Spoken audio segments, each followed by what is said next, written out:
Welcome to day 3 of 30 days of AI coding challenge. Yesterday we made our first AI call where we get the static output, right? Today we are going to stream the AI response live in the screen. Instead, the whole answer showing at once, the user will see the AI reply as it's generated, right? Like watching its thinking. So the real idea is that you see the real-time responses in the app. It will make the app feel alive. Hey there, this is Sudeep Kumar, data engineering career mentor and author. So before we proceed, make sure you like the video and subscribe to the channel if you really want to see more of my videos, and do share with your friends. Now let's move to the demo quickly. In day 2, we build this app. Just hello Cortex, we just give the prompt and we get the output. And you would have seen the output takes few seconds, right? But what additional you will learn today in the day 3 is you have an option to select the model type, right? And you can even select the streaming method as well. We'll discuss in detail that what the streaming methods, these two options are, how it's different. And let's suppose we mention something, right? What is Python 3? And if we click on this response, you will see the screen is not blank right now. It's showing the streaming icon, and you see the output is visible. So this is the additional thing that we made and updated into this app. Before we proceed for the code walkthrough, please make sure you complete the challenge for day 1 and 2. Starting with the code walkthrough. So first you need to make sure you duplicate this day 2 app instead of creating a new. Okay? Just click on duplicate and give a proper name for the day 3. But I have already given and I've created the day 3 app. Now let's deep dive into the code. I click on edit, and in this Streamlit app.py, just copy this piece of code. So this is the day 3, and just copy this piece of code, just paste it and run it. This is how it looks like. Cool. Now let's deep dive into the code. So in this, they just change the title. Everything is same. This is like a connection setup. Okay. LLM models, this is also same. Streaming method is a different. Cool. So they added a radio button. Cool.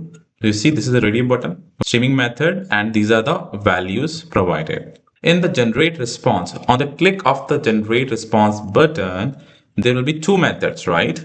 Either they will go for the direct streaming or the custom generator. Cool. And what is the function that you are using right now? So in the day 2 app, we use the AI complete function, right? Now, instead of that, they are using the complete function, which is basically the complete function is important because now they are using this complete function, this complete class, which is directly from the Python, from the Cortex SDK, which is designed for the kind of programmatic use. So for this, two changes you will see.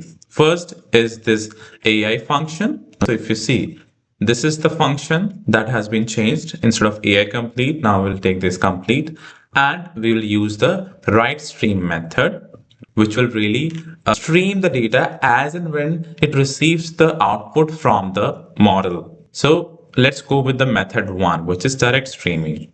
So in this, if the direct streaming underscore method, which is a variable which the user is selecting, if it's direct stream true, then it will start the spinner. That was a spinner. If you see that circle is running, right? So with that property, they are just telling this is the model we are requesting the response from, and just calling this class, providing these all input, making sure stream is equal to true, the property will be enabled, and just pass this stream generator to the write underscore stream function. Make sure you install these all. So complete function we need to install the time as well.